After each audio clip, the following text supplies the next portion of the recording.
Womp, boom, womp. Welcome to a new Kirblog where we're gonna talk about this game called Yooka Laylee, and I'm joined by Mr. Shadyvox, and that's all I got. Hello. How was that? That was I was not expecting that, actually. That was quite beautiful. And then in about 5 seconds I came up with those lyrics. Hi Shady, welcome back. Hi, thank you for having me. Good. This is the now third Kirblog, I believe, where we've gone on talking for ages about, I guess, technically Rareware related shit, although this is not officially Rareware. This is Playtonic related. So for those of you who've been living under a rock, I'm sure you all, and also know from the preview image that I'm going to have, know that Yooka Laylee is a thing being made.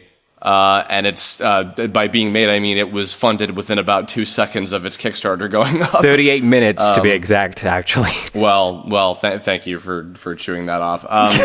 But yeah, Banjo-Kazooie, spiritual successor, created by the people who made Banjo and Kazooie originally. The folks from Rareware gathered together, made a new company, etc.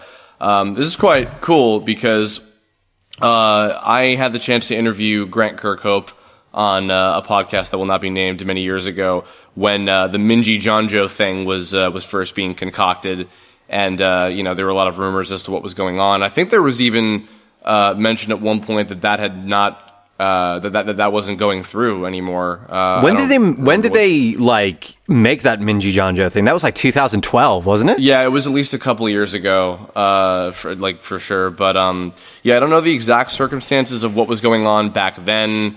I don't know, how things developed necessarily. And I remember hearing, like, shortly before the Kickstarter happened, or rather they announced they were going to be doing it, I had heard that they actually weren't even going to be doing that anymore, like something fell through. But either way, it's happening. Again, it was funded in more or less 2 seconds. It's still going on right now. Yeah. They're not even halfway through the Kickstarter period. They've been up for 9 days and they've already achieved $2 million, $2.3 million. Yeah, I 100% believe it. Yep.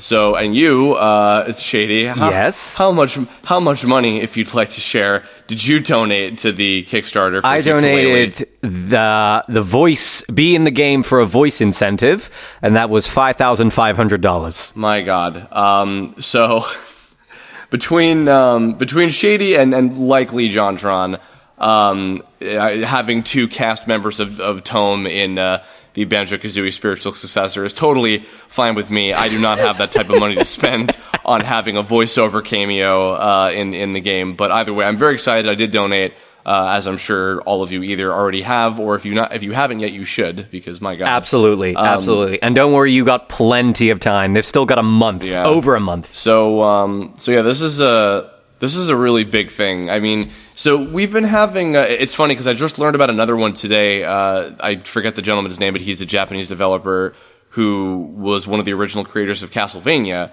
and they're doing a Castlevania spiritual successor, as in like the classic, Symphony of the Night explorative type, gameplay, which, Castlevania has gotten away from by this point. Right. That was just funded today as well. So there's that. There's Mighty Number 9, which is the Mega Man spiritual successor by Keiji Inafune, and now we have this. So this is quite interesting because all of these, and again we've talked with Grant like extensively about this stuff, but like they all stem from the fact of like, hey, supposedly the people in charge of these game companies don't think that people want these type of games anymore. Yeah, I saw that. Well, this should be a wake-up call to all those who say otherwise. Yeah, I mean, well, interestingly enough, it sounds like Rare themselves is actually announcing some kind of new game project. Yeah. Yeah, there's been rumors of like, oh, they might actually be doing a new Banjo-Kazooie game, which, I mean, the fact that the Playtonic guys themselves who, made those games in the first place are also excited to see what they're going to make. I mean, if they turn around... I'd be down. I'd be interested to see what it's going to be like. But I mean, more than anything, I'm most excited about this because it's directly from the people that made those games in the first place. Yeah, for sure. So there's not been a whole lot of, gameplay videos that have come out. There's not a whole lot to go off of. But in fact, you were just looking up some footage of it just before we started recording this. Yep. So what do you, I don't know, where do we even start with this? Like, what are you most excited about? What are you looking forward to? What do you, I have an infinite list of things that I'm looking forward to that they seem to be checking all the boxes on. One thing that I really, really like that they've done is because obviously with the N64 it was a limitation thing. You can't make too much expressions due to polygon limitations and stuff. But with this, it feels like it is just straight up Rare that's been moved into the modern day and age of technology and, you know, what they're able to do. The characters look really expressive and it just has that charm about it. And they're really making an effort to, like, communicate with the fans and people following and answer all the questions they can, which is really, really cool. Not a lot of companies take that step to try and, like, answer all the questions from people who want to ask, you know, what does this pledge mean? When can we see this? Have you guys considered this idea, kind of thing? I've been speaking with like Grant over Twitter about the music in the game, because as a musician myself, I admire Grant's workmanship like exponentially. I think he's a fantastically talented guy, and I've been like showing him. I've been writing some Banjo-Kazooie inspired music myself, and he's like, I'm completely nailing it, which is really, really cool. And there may be an opportunity for me there to rap, which would be interesting. Yeah, there's one of the stretch goals was having some sort of DK rap equivalent song in the game somewhere, to which if Shady gets to come out of retirement briefly to do that would be neat, because you really haven't done that in a long time, it seems like. No, it was sort of a thing that was with the Yu-Gi-Oh! Bridge thing, and then when that stopped, that kind of fell off in itself. But somebody on Twitter just showed Grant one of my rapping demos when it announced that the pledge had been, the goal had been made for the rap. And the tweet was like, you should hire this guy. And Grant was like, you should contact Playtonic and see. And I'm like, okay. Yeah. And I did. And I've heard nothing. Yeah. Well, it's funny, too, because like before that happened as well, I reached out to Chris Sutherland, who is kind of the head honcho of this whole thing. And, of course, he was the voice of Banjo and Kazooie themselves and the director of those games. I reached out to him to offer services as a voiceover casting and voice director. To which, as I kind of was expecting, but I figured it was worth a shot. It sounded like they're mainly going to focus on whatever voiceover stuff is needed for the game with the people in house, as they often have in the past. And it's funny because I was also saying before we were recording this, Xander and Bosco, who they saw the Kickstarter and they were just like, oh, I wonder what studio they're gonna record this at or whatever. What studio? And I'm just like, I can tell you, their office in England without actual voice actors. Yeah, I've seen it it's a tiny, basically, it's like a room of an office building complex being and 6 people in that room with all their computers set up. It's just like, I wonder if they had that sort of work environment back when they were working at Rare. Was it just like a small building, or like a small room within a building, or did they have an entire complex? I mean, I imagine by now, especially because of the backing from Microsoft, like they probably have like actual like a real facility by this point to work from that's a little bit more accommodating. But I mean, I remember, like, I think it used to be in, like, a farmhouse or something. Like, there's one of their earliest offices. What? Yeah, something like that. Like, they told, I think Chris Sutherland, I've been finding some more interviews with some of these guys, and I believe Chris Sutherland mentioned that, like, one of the office buildings that they had was, like, some sort of, like, old farmhouse that they, like, just bought out and, like, made into their headquarters for, like, I think, like, the Super Nintendo era of making some of this stuff. That's amazing. But either way, I mean, like, I'm not surprised by the fact that their setup is pretty, like, humble, because it's like, hey, we can work, we can get shit done, we can do what we need to do, and that's the most important thing. So, they don't need to be living in luxury. I mean, none of us live in luxury. No.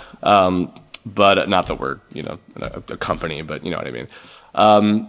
Yeah, it's funny going back to some of the things you were excited about too.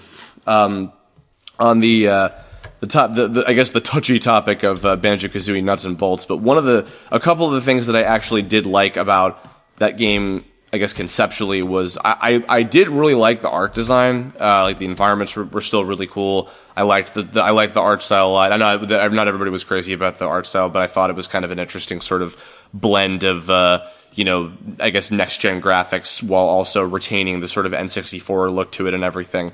And this seems like they're kind of carrying over a lot of that, as well as we were talking about this earlier too. I feel like I remember hearing ages ago that they actually did use a full orchestra for doing the music for that obviously Grant had composed, but they recorded the whole thing with a full like a live orchestra. Yeah, which was also a stretch goal that they just recently hit. I don't know if that was actually true. I feel like I remember like seeing some kind of behind the scenes thing or like some mention of it somewhere or something like that. No, wait, yes I do. No, I do remember. I feel like they mentioned like when they were asked what was their favorite piece of music in the game for Nuts and Bolts, they mentioned like, oh, it's the Klungo Saves the World 8-bit theme, even though we know that we got an entire like orchestra for Grant to work with. Yeah, sorry Grant, we liked the 8-bit thing the most, which they were kind of just taking the piss out of him. But I feel like I remember that, and I was like, oh yeah, no, that it sounds like it was done with that.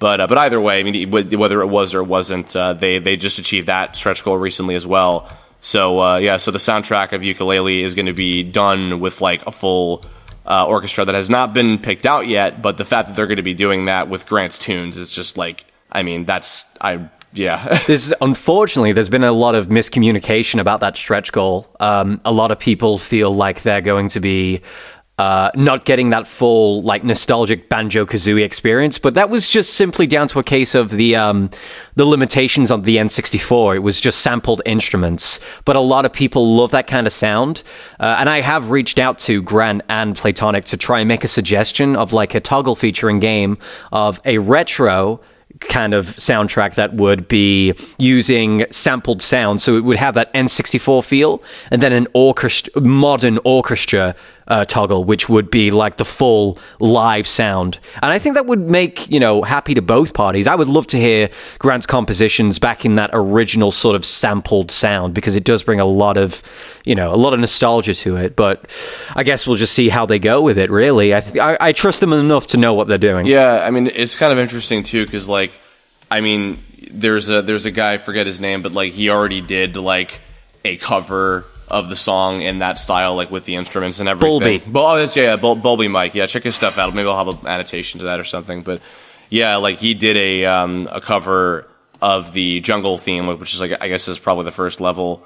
I mean, like somebody will probably just do that for every goddamn track on the whole soundtrack, because I mean the sound font is out there now, so people could just do that. Either way, though, I mean, yeah, the thing I guess I'm probably most overall excited for is just based on the little bit of footage that we've seen.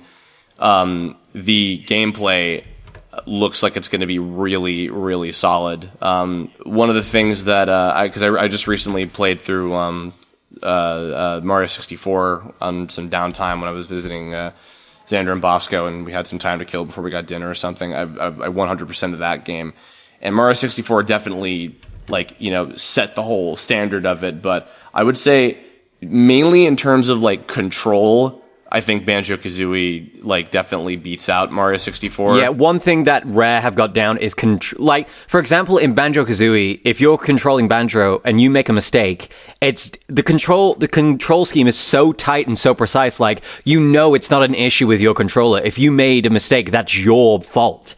The controls are just so good that you feel like if you messed up, it's down to your fault, not the controller. Yeah, I mean, and sometimes, like, okay, actually, here's the other thing too. I don't remember if I ever said this on any of the other the Rareware Kirblogs, but one thing that I guess I got a little disillusioned with, and I don't know if maybe we've talked about this before, like in other conversations in general, but something I got a little disillusioned with about both Banjo-Kazooie and Banjo-Tooie is that, not to be like super pessimistic, but I felt like after a while, some of the missions, like getting the different jiggies and things, were just kind of like whittled down to like one of three different types of tasks. Let's say they're like, you go from place A to place B to get an item, and then or you got to bring this thing over to like here, a fetch quest kind of thing. Yeah. Like there were it felt like there were really only like about 3 different types of things you could do, and then they just became like dressed up in different ways. And they were dressed up in ways that were interesting because the levels were cool and memorable and the characters were neat, of course.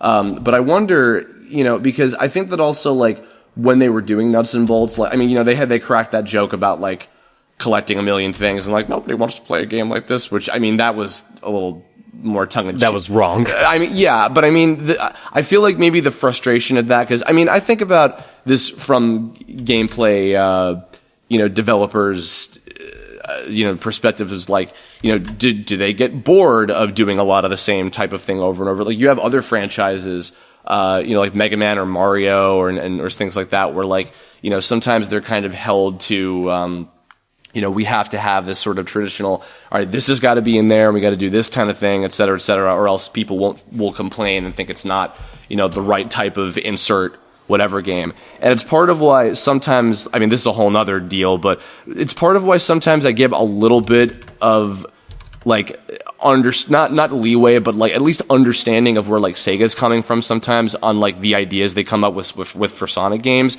because I understand it's from the perspective of, hey, we want to try something new and different. Just unfortunately, most of the time, the ideas that they would come up with were ones that people didn't like very much, like the fucking werehog. Right. But that, and again, that's a whole nother deal. But the point is, I'm wondering about maybe like if they had some frustrations, especially when they were doing Donkey Kong 64 kind of in tandem with I think that was that between Banjo-Kazooie and Banjo-Tooie, right?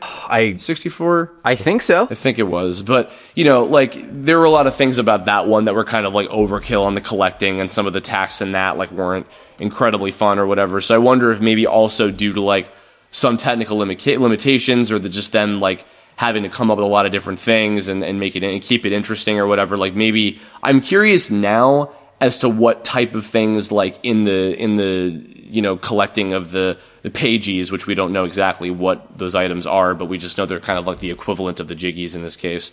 What kind of things they've learned since then that's like, hey, like we knew how to do these things back when we did these original games, but now we've learned so much and we can try a whole bunch of new, completely different types of things with this sort of gameplay setup that we never thought to try before in 1990 whatever to 2001. So that's kind of interesting to me, and I trust that like they'll know what they're doing to where it'll be something interesting. But yeah. And you further? Sorry if I was preventing you from saying something. No, it's just completely fine. Just to elaborate on your point, one thing that I've noticed, particularly in Banjo-Kazooie, when you say like there was 3 sort of ways you could achieve jiggies is be like fetch quest, location, or task or something like that. One of the ones that always popped out to me was that the highest point in any level, there was a jiggy. There was always a jiggy at the top of the highest point.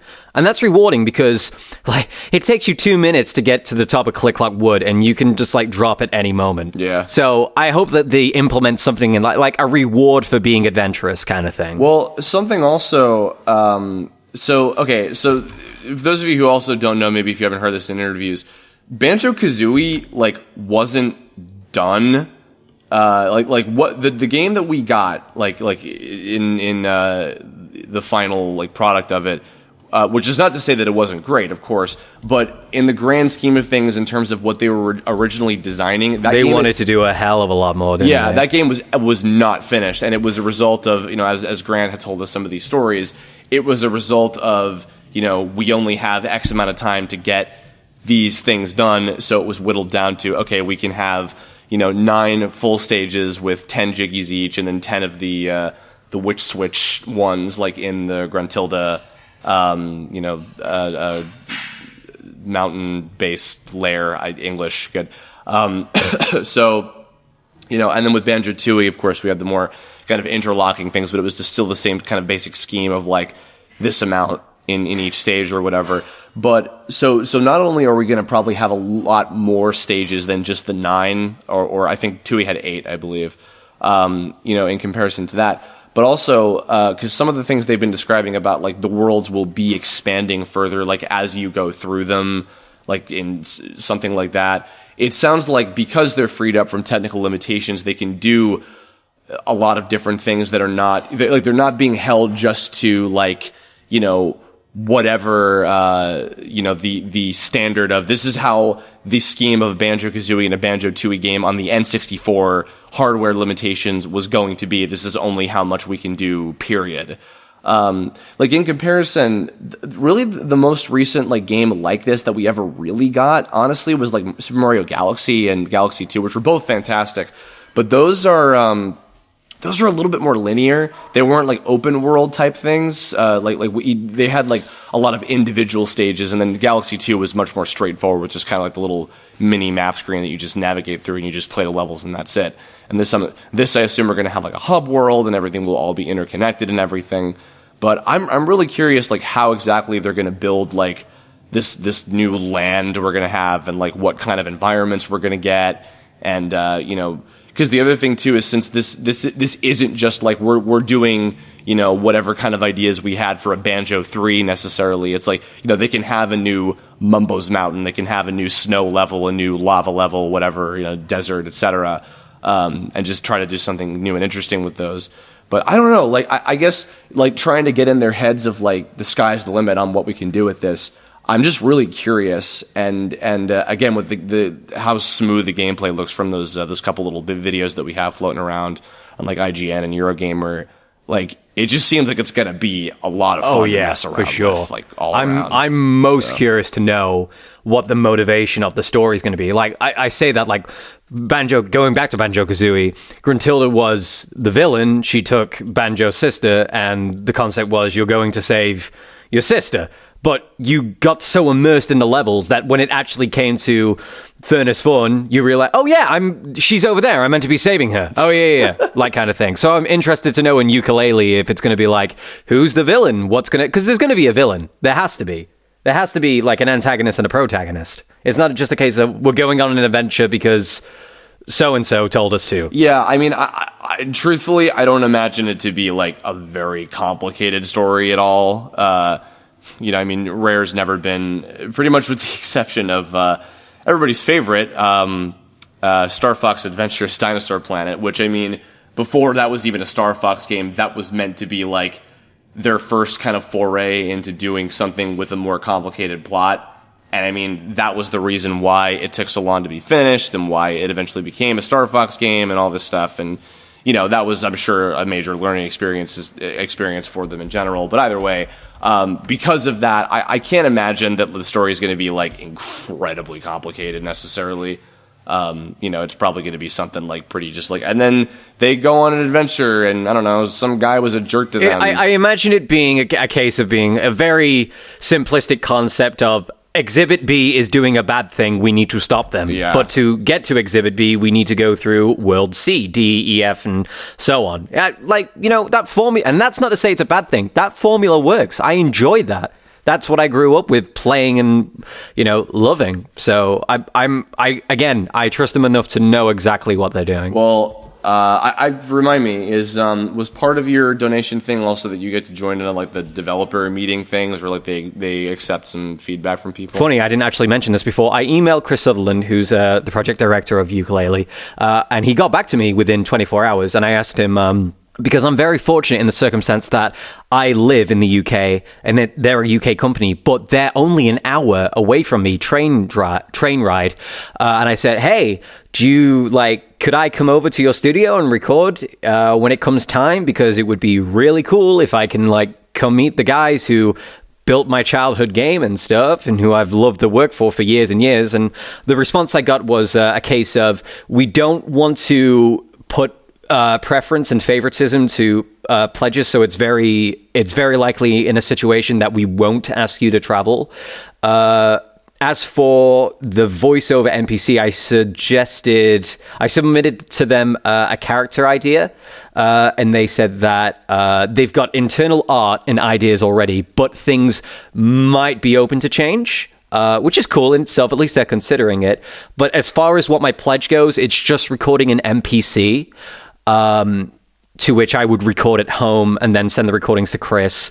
And if he was happy with them, he would go, yeah, you're done. Or if not, then he would get on call with me and coach me to make it better. And I'm sort of for the sake of it, I'm sort of willing to do a bad performance initially, just so he can call me and coach me. Oh well, now that you say that, if they happen to hear this, they're gonna see through your evil plan and then not let you do that. So good job. Yeah. Well, I want to talk with the people I admire. I just take it as a compliment if you hear this. Well, I mean, you could still talk with them. I mean, that's not preventing you from doing that. I was gonna say maybe we could try to get Grant or maybe even Chris Sutherland on one of these and do like a little interview or something. Yeah. Well, especially because when we did that interview with Grant from a while ago on the other podcast thing, like you weren't there. No, I wasn't there, unfortunately, and I'm kicking myself in the teeth for it. We did mention you and how you were like one of like the big Rareware fans among all of us. But, thank you. But I mean, it would have been nice for you to have actually like been with us, of course.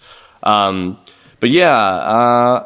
Yeah, we might be able to do that at some point. I mean, no guarantees, of course, but I mean, it would be nice. Maybe like towards the end of the Kickstarter, or like maybe closer to the game's release or something. I don't know, but a bit more mainly so like we could possibly get more information about the game itself and not, be like, yeah, we can't talk about that, or yeah, we can't talk about that, or that, or that, or that, because I imagine that's probably what it's gonna be like for the most part right now. Yeah, I imagine like if I had Grant in a call with me right now, I would ask him questions for 5 hours, and probably most of the answers he would give me would be, I can't talk about them. Yeah, can't talk about that. You couldn't hit a bull's behind with a shovel. I can't even do Grant Kirkhope because he talks like a mile a fucking minute with his. He's from Manchester, isn't he?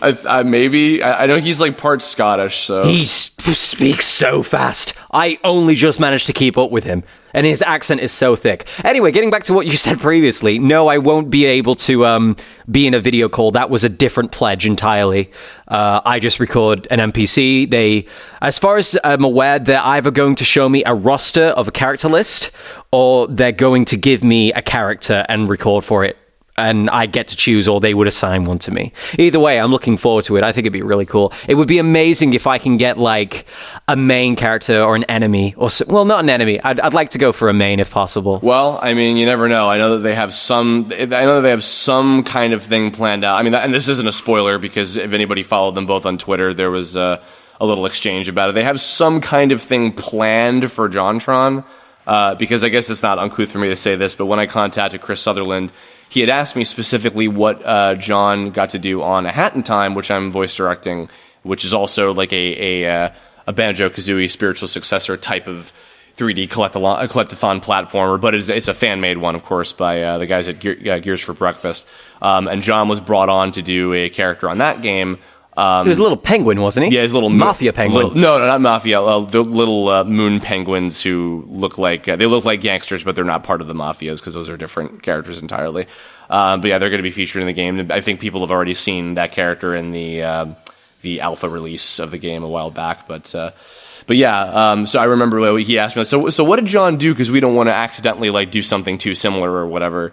So I'm curious about that, and I wondered maybe. In your case, because you actually are an actor and have experience doing this, maybe they'll give you something more specific, but who knows? We'll certainly see. Might give me 2 characters for all I know. They asked for my demo reel, I sent it to them, and well, fingers crossed. I hope I can impress them. Yeah, well, sorry, not the rest of us like me can be so fortunate to be able to drop $5,000 on having the most expensive reverse voice job ever, all for the sake of eventually going. Hey, for me, it's worth it. It makes me happy. Oh no, of course, no. I would the same if I could, but I couldn't because the last time I tried doing that, I got gypped. So. I guess what else is there to say? Any other like specific things like you're hopeful for or that you want to see? They announced a new character today. Oh, that's right. Yeah. The day we're recording this will be. And you had to explain it to me for me to understand it. What do you mean? The character is called Trouser. Uh-huh. He's a snake wearing shorts. And we were in a Skype call, and you were like, "Hey, Shady, do you get it? What, Trouser? Yeah, Trouser Snake." And I'm like, "Oh my God. He's a pants snake. Yeah, of course. It's a fucking Rareware game. Of course there's going to be a double entendre innuendo joke mixed in there. So. I didn't get it. Apparently he's going to be the equivalent to Bottles in the fact that he's the move teacher. Yeah, and apparently he was like a struggling businessman or something like that, which, I mean, I'm sure the humor is going to be like the fact that he's like he's a pants snake in general, which, I mean, they did that joke with, hey, it's Mr. Pants or whatever, but I mean, that just goes to show you the type of humor that's we're going to be expecting as per the usual from I like the fact that he's holding a 1980s cell phone. very retro, and his like banjo-esque kind of shorts or whatever. And what did Stephen Mails I think design him? Did they say in the little Kickstarter release?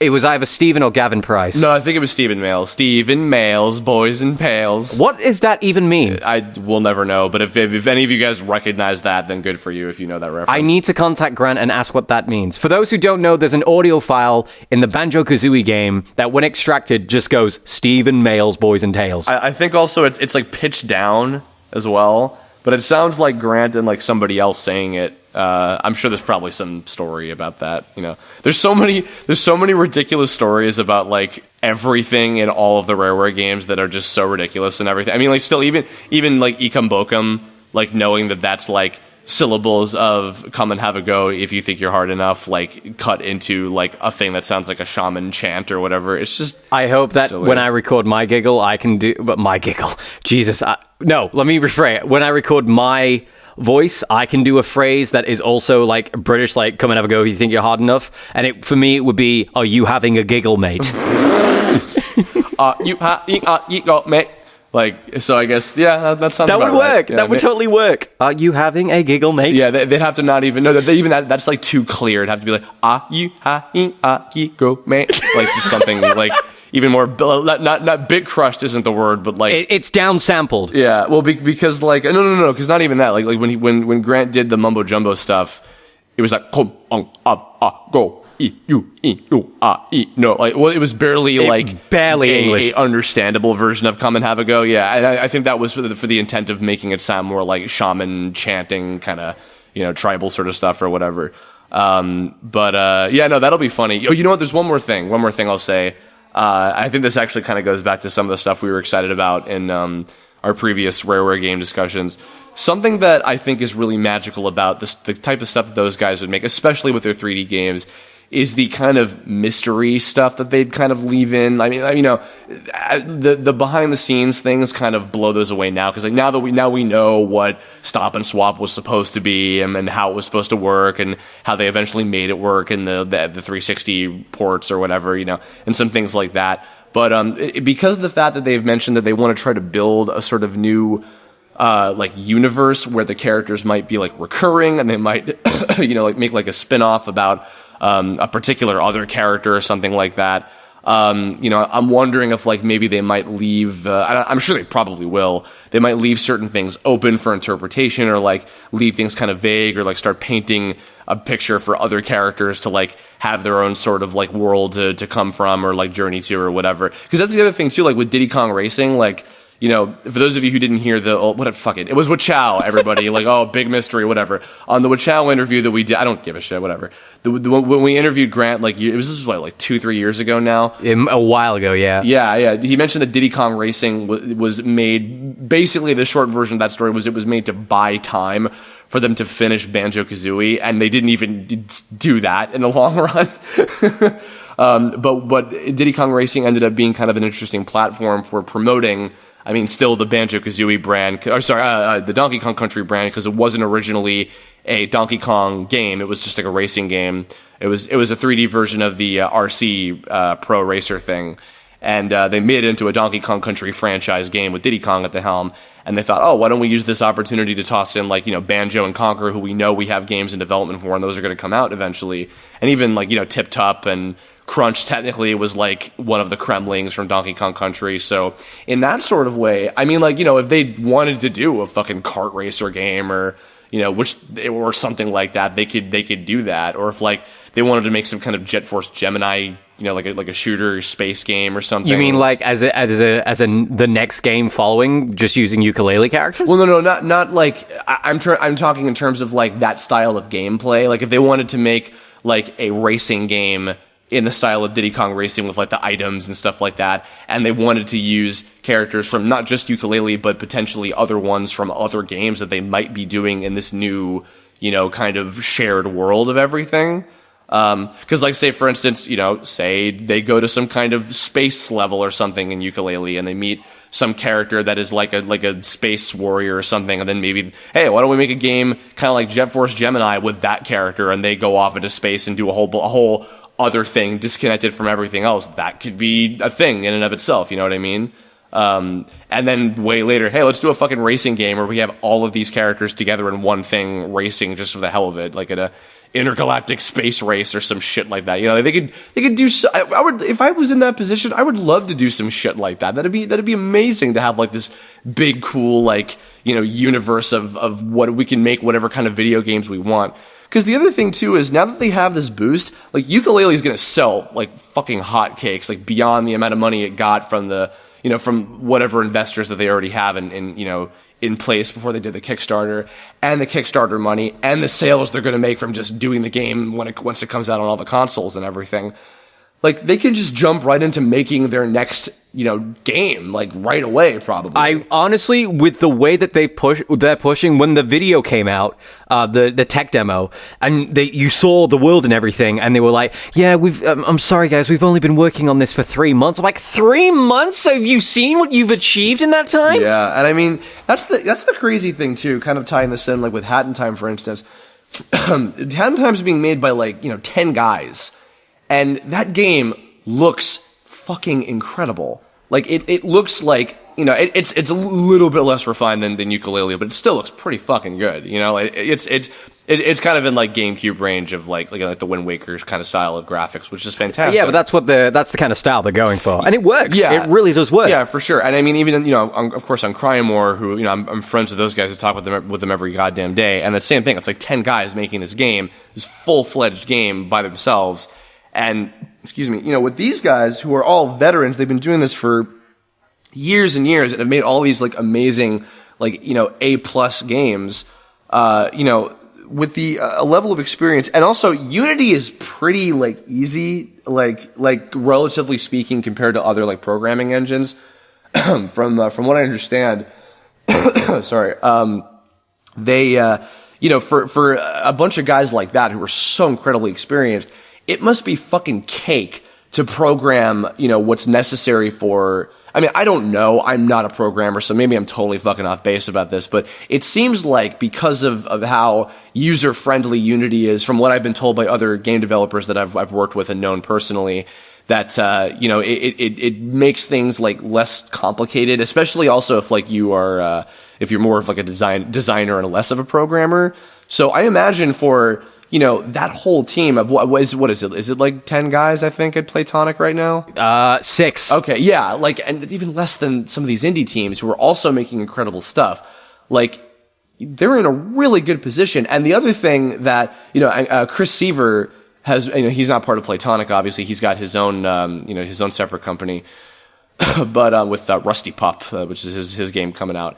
You know, he mentioned on his, like, Conquer, demo, or not demo, his, the developer commentary on his YouTube channel, which if you haven't watched that, please go check that out. It's fucking hilarious. I haven't actually seen it myself. I do need to see it. You've got to, it's so many cool stories and all these, like, really neat behind the scenes things. But one of the things he mentioned is that, and part of why, you know, him and you know, those guys at the time, they missed doing that kind of setup so much is because they just kind of did whatever they want. They were trusted enough to have their creative freedom to do shit. And now, not just with probably Rareware, but with all these other major companies, everything has to be, like, you know, signed in triplicate, approved checked over, yeah. Yeah, by, you know, probably some people, you know, up top who maybe also aren't necessarily the most creative. I don't know. But from the way it sounds like, it's kind of like more of a pain in the ass and it's much more restrictive.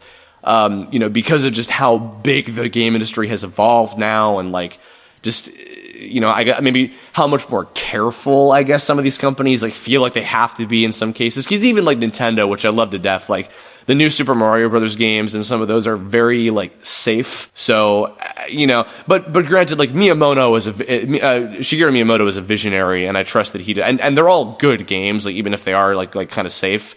You know, so Nintendo still makes very solid stuff. And on that note, too, like, I know you're set on just playing on the PC. I really want to fucking play this game on the Wii U, because to me, there's nothing like playing these kind of games with like a real controller and everything, like on a console. I'm interested to see what sort of like port it's going to get, because natively Unity is PC. It's PC based. That's what they're coding in. It's PC.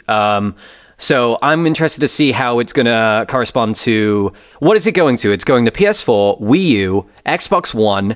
It's getting Mac, Linux, and PC support. I'm interested to see how it's going to, like, compare graphically, or if they'll put, like...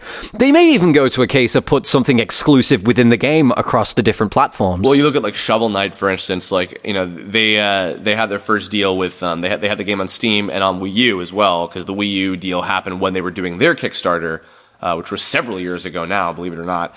And, you know, then after that, when they got the deal with Microsoft and Sony... to have the game ported to PSN and Xbox, they had exclusive deals where, you know, they had Kratos from God of War as a secret boss in the PlayStation version, and then the fucking Battletoads, they had a whole stage / like little series of mini boss battles in the Xbox version of it. Which was really cool. Seriously? Yeah, and they're very well put together. They weren't just like, oh yeah, we'll just slap this in here. They were like very well designed, really cool. A lot of like care and respect to the source material of those original games as well. Which, and I don't care about either of those series, but just to see that they did that was like, that's really cool. And I don't know if Nintendo has any plans to kind of add that into anything on the Nintendo version of Shovel Knight, because they're already working on the DLC for that game, with like, you can play as some of the other boss characters in that game and have their own, you know, single player campaign and all that stuff, and all these other things from the Kickstarter that they did. You know, I wonder about that too. If like maybe they, I don't know if they would do that necessarily. I feel like maybe they would be more likely to just keep it the same. It might feel like a cheat. It might feel like being unfair to other people, because if it's on a different platform and one prize is a little bit more akindle to somebody else, they might feel like, well, why does Xbox get this thing that I want, but I'm on PS4 and I get this thing that I don't want? I mean, you even think back to like Soul Calibur 2, I think it was, where they had, you know, Link in the Nintendo version and Heihachi from Tekken in the PlayStation version, and fucking Spawn from like the comic book character in the Xbox version of that game, because they had it on all three systems.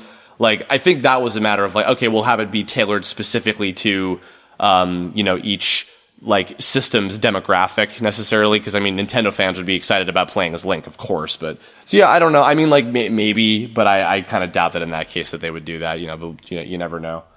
I don't know. Any other thoughts about this? God, I could talk for hours and hours. Like, I guess we could kind of start wrapping it up. But like, any last like specific things about this that you're kind of excited to see what's going to happen with? The whole thing. Honestly, I've been waiting for this game, for something like this, for years and years. Ever since Banjo-Tooie was released in, God, when was that? 2000. 2000 Banjo-Tooie came out? Might have been 2001. Right, so nearly... No, it was 2000. All right, so nearly 15 years. Everything that they're showing so far is just ticking all the boxes and what I'm wanting.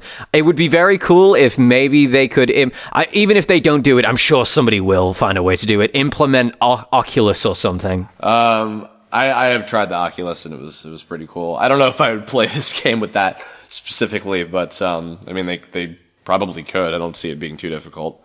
What else? I mean, yeah, the mysteries thing and where they could go with the shared universe is going to be cool. I mean, I definitely want a copy of the soundtrack when that shit comes out. I don't know. I mean, well, I guess they don't really have any kind of idea for a release date yet on this, do they? Well, when I spoke with Chris, he said that he would be likely pulling the pledges in to record for the NPCs by the end of the year. The Kickstarter ends in 36 days, and I think it says on the Kickstarter, like with the pledges, it says like ETA delivery of pledge, and it's listed October of 2015. So maybe around that time, you know, you'll start seeing more and more coming out. But as for actual release, I think they want to go for like summer 2016. Okay, yeah, that would probably make about sense. All right, so then I guess in probably a year from now or so, we'll have to come back and do this again and talk about what we think of playing the actual game, because that's going to be fun. For sure. I would say probably closer to around, maybe not that time, but like maybe the end of the year. Maybe I'll see if I can get like Chris or Grant to come on and just talk about general game making stuff, and then Yooka Laylee in addition to that. To which you're welcome to join me. I'm gonna. At that point, I would have been in the game, so I would have been insulted if one of my best friends didn't want me there. Especially if you're gonna have Grant and Chris, dude. Come on, let me in on that. And or either. Well, also because you didn't get to be part of the Wachow interview as well. So that's true. Yeah. Yeah. But yeah, we might do that. But I guess that's gonna wrap us up. So everybody, thank you for listening. Shady, I guess thank you in advance for editing this video. I'm going to give you the little preview image to this. So 46 minutes in, this is where you fade out and you go to the ending title card with the subscribe button, just so you know. Everybody, thank you for listening. And I guess in the comments below, what do you think of, what are you most excited about Yooka Laylee? Did you donate? How much did you donate? What are you excited about getting if you did? If you haven't yet. And do you think I'm insane for dropping 5,000? Yes, please tell us how fucking insane Shady is. Incredibly is the correct answer. But not really, because I would do it too. Twice. Yeah, and if you have ideas for future Kirblog topics as well, leave a comment about that, or hit me up on Twitter, Tumblr, Facebook, etc. I will have links to all of Shady's usual social media shit in the the description if you want to go check him out as well. Check out his music and his things in general. Oh, and by the way, related, I'm going to be releasing a Yooka Laylee / Banjo-Kazooie original composition probably this week, and the best place to check that out is my YouTube. Yes, you can listen to it while you are in your house, walking around aimlessly. Don't spoil it. That's your one hint, then I guess you get. All right, we'll see you later, guys, and thanks again for listening. Shady, thank you for joining me. Thank you for having me. Catch you later. Bye.